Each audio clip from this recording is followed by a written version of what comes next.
السلام علیکم۔ ابن صفی کی عمران سیریز کا پہلا ناول لاشوں کا بازار پیش خدمت ہے۔ اس کہانی میں عمران نے پہلی مرتبہ لندن پولیس کے لیے رضاکارانہ طور پر سراغ رسانی کے فرائض سر انجام دیے۔ ڈکن ہال میں آج رینی ڈکن کا جشن سالگرہ تھا۔ رینی سر والٹر ڈکن کی اکلوتی لڑکی تھی۔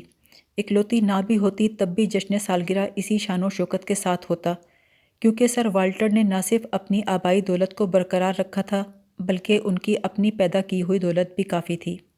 اخراجات کے معاملے میں وہ اعتدال پسند تھے، لیکن ایسے مواقع پر اجداد کی شان و شوکت برقرار رکھنے کے لیے دل کھول کے خرچ کرتے تھے۔ وہ ایک خاندانی آدمی تھے اور پولیس کمشنر کے عہدے پہ فائز ہونے کی وجہ سے ان کا سوشل اسٹیٹس بہت بڑا تھا، اس لیے ان کے مہمان بھی اعلیٰ طبقے سے تعلق رکھتے تھے۔ مہمانوں میں ڈچس آف ونڈل میر بھی تھی، جس نے اتنی تعداد میں کتے پال رکھے تھے کہ دشمنوں میں کتوں کی والدہ کہلاتی تھی۔ اس کے بڑھاپے پر جوان عورتیں کہکہے لگایا کرتیں، کیونکہ بناؤ سنگھار کے معاملے میں بعض اوقات وہ ان کے بھی کان کتر جاتی تھی۔ البتہ نوجوان مردوں میں وہ بہت مقبول تھی، کیونکہ انہیں بڑی بڑی رقمیں بطور قرض دے کر بھول جایا کرتی تھی۔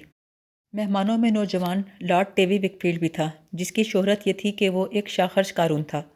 اس کا دادا لارڈ وکفیلڈ اپنے پیچھے بہت دولت چھوڑ کے گیا تھا۔ معلوم نہیں ابھی وہی دولت چل رہی تھی یا شاخ خرچیوں کا انحصار قرض پہ تھا۔ یہاں بڑی بڑی مونچھوں والا جنرل ڈیگال بھی تھا، جس کے متعلق کہا جاتا تھا کہ وہ چوتھائی لندن ہر وقت خرید سکتا ہے۔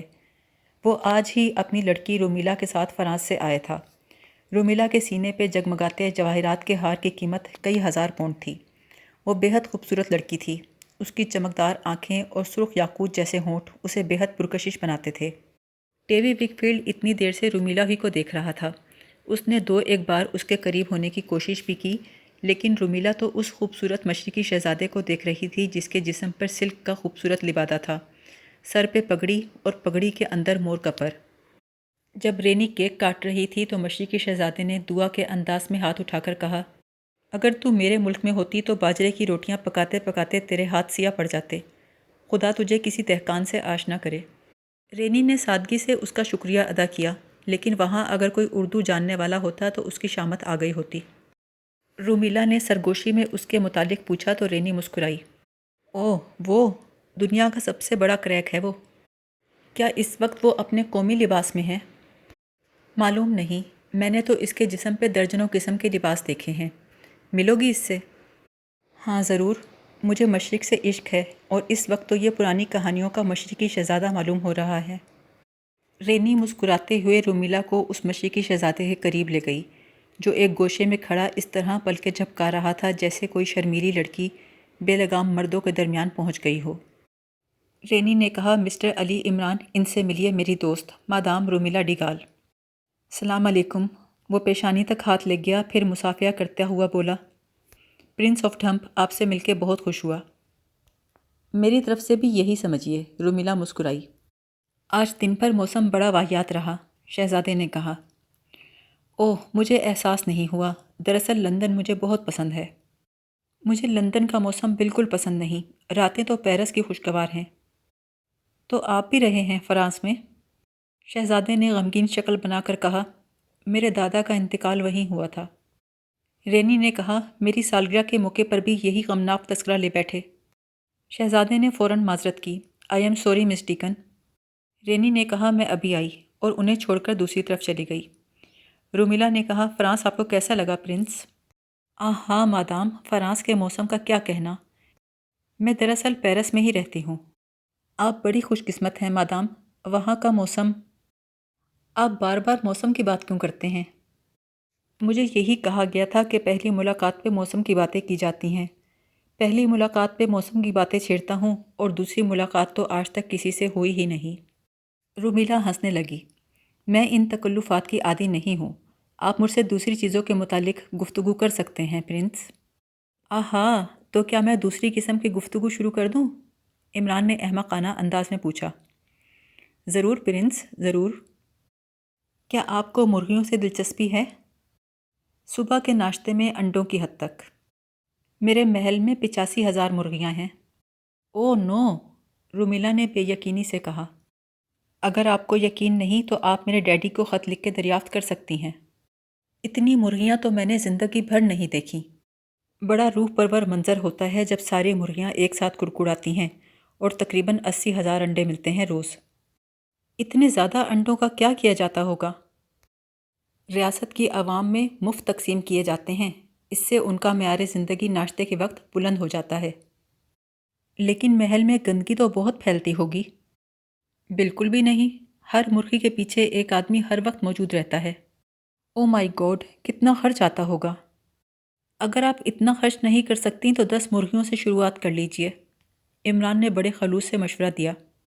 ارے نہیں، ڈیڈی مجھے قتل کر دیں گے، انہیں مرغیوں سے بڑی نفرت ہے۔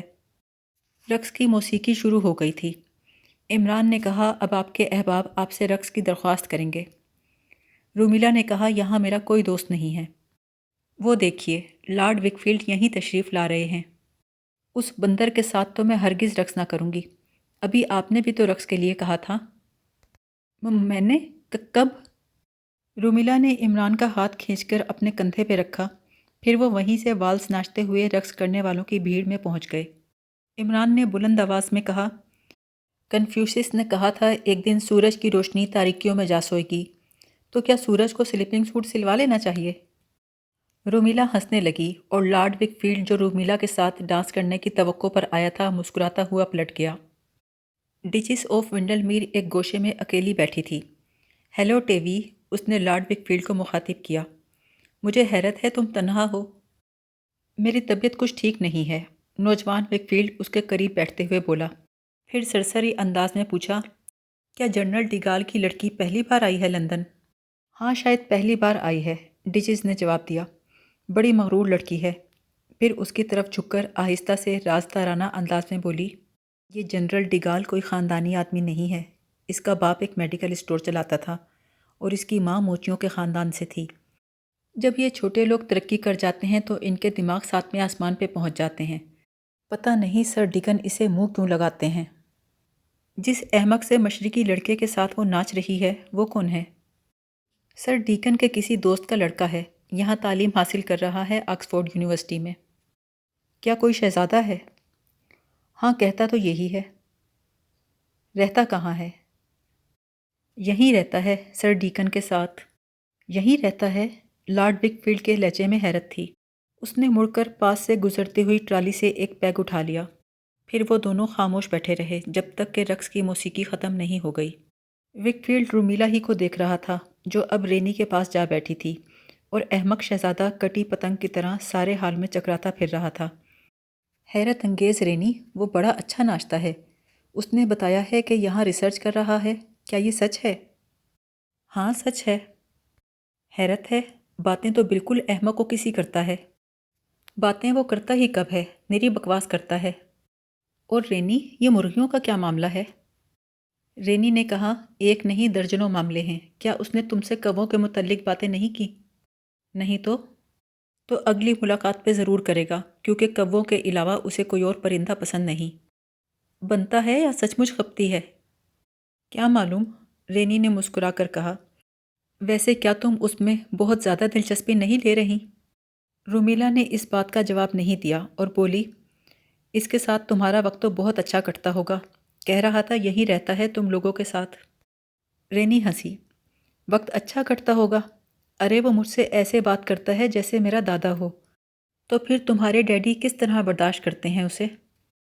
ڈیڈی تو اس سے گھنٹوں باتیں کرتے ہیں، کبھی فرینچ میں کبھی جرمن میں، اور ڈیڈی اسے کسی بات پہ ٹوکتے بھی نہیں۔ اب یہی دیکھو اسٹیج کا مسخرہ معلوم ہو رہا ہے، لیکن ڈیڈی یہ بھی نہیں کہیں گے کہ کم از کم اس موقع پر تو آدمیوں کی طرح رہے۔ رومیلا نے دھیمی آواز میں کہا، دیکھنے میں تو بہت شاندار ہے، جیسے قدیم کہانیوں کا کوئی شہزادہ۔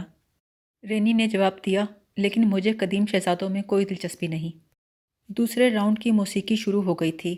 اس بار آرکیسٹرا کوئک اسٹیپ کے لیے موسیقی بکھیر رہا تھا۔ کئی نوجوان اور سمارٹ جوڑے اپنی میزوں سے اٹھے۔ عمران ٹہلتا ہوا اس طرف آیا جہاں ڈچس آف ونڈل میر اکیلی بیٹھی تھی۔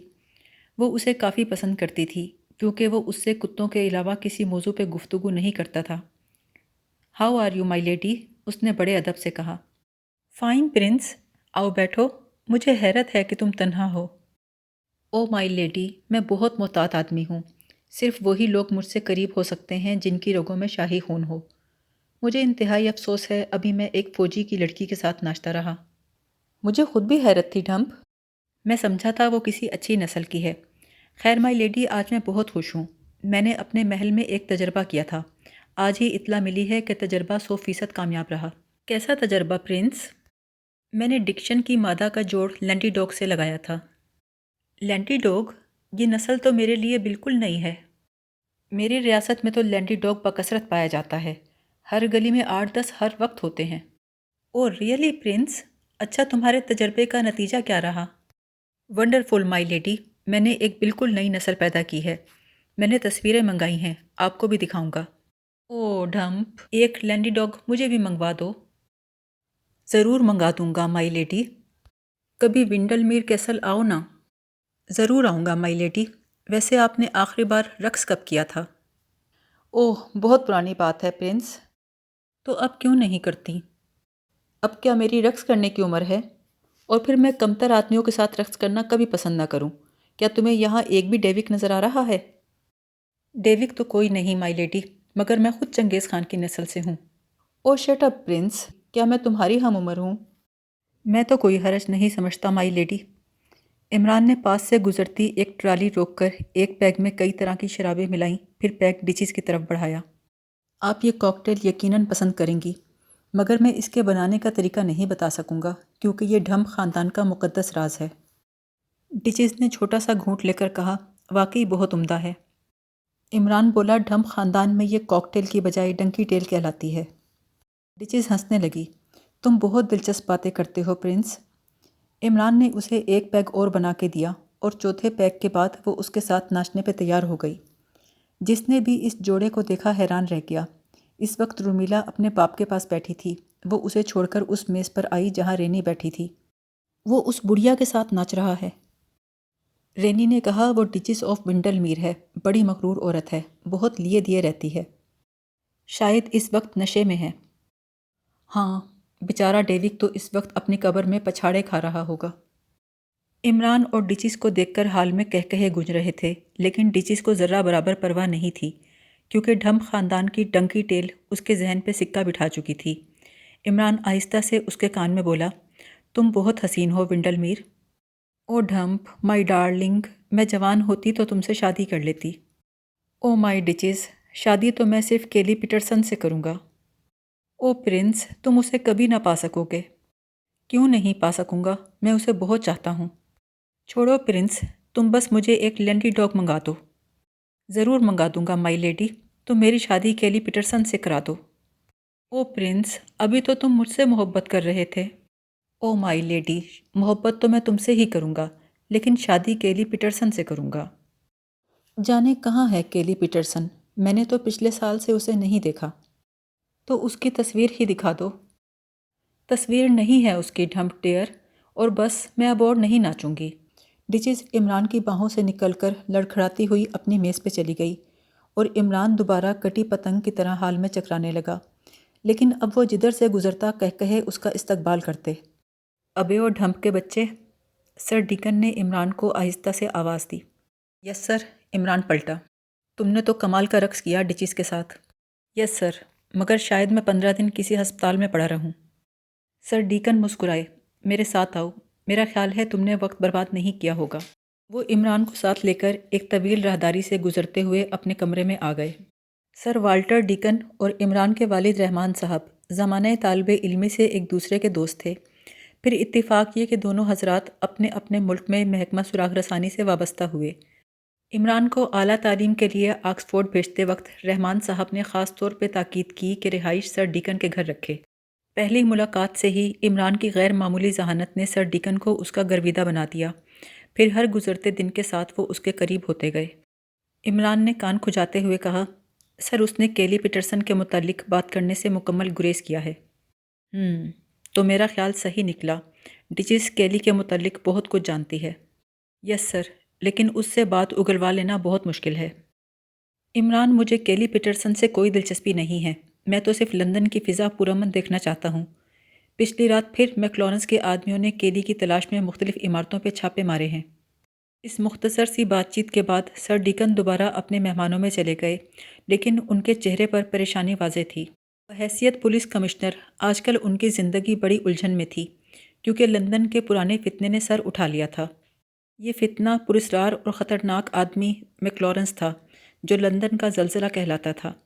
جس طرح زلزلے کے متعلق پہلے سے بتایا نہیں جا سکتا، اسی طرح میکلارنس کے بارے میں کچھ بتانا بھی دشوار تھا۔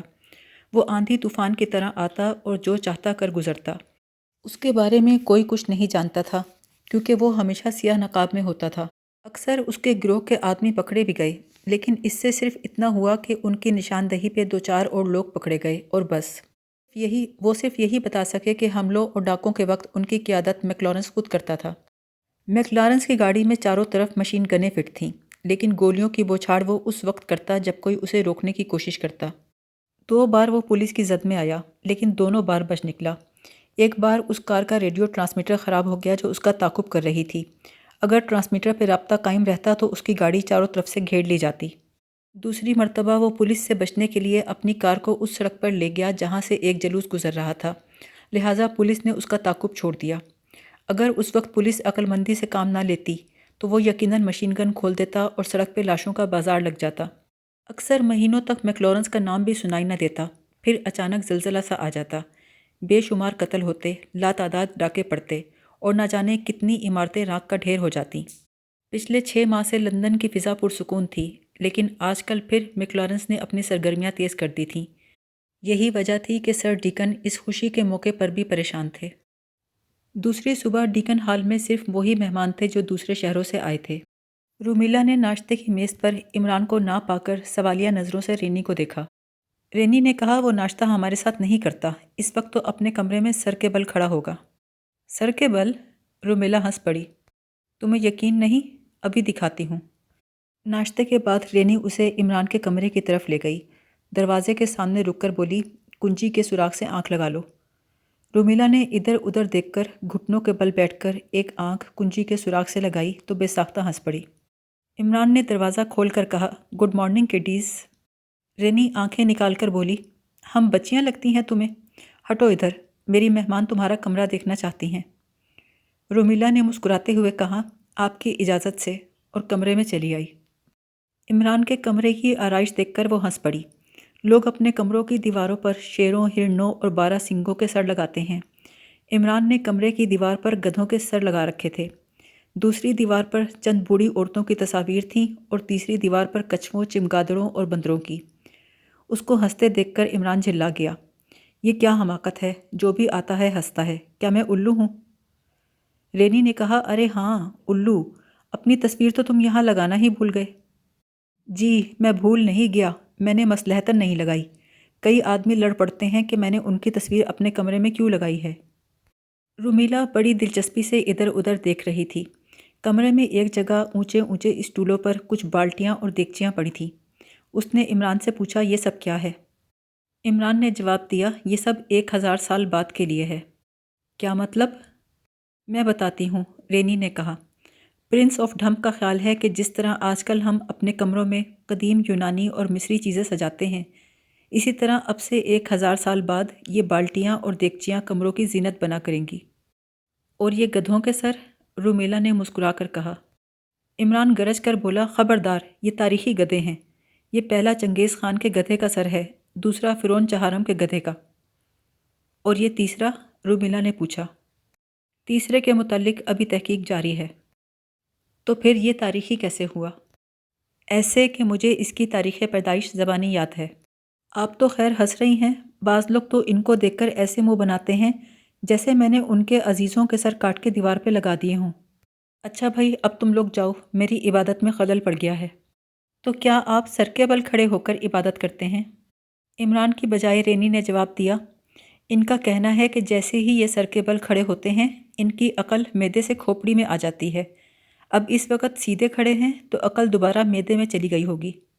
عمران نے مغموم لہجے میں کہا، بچپن سے یہی عالم ہے۔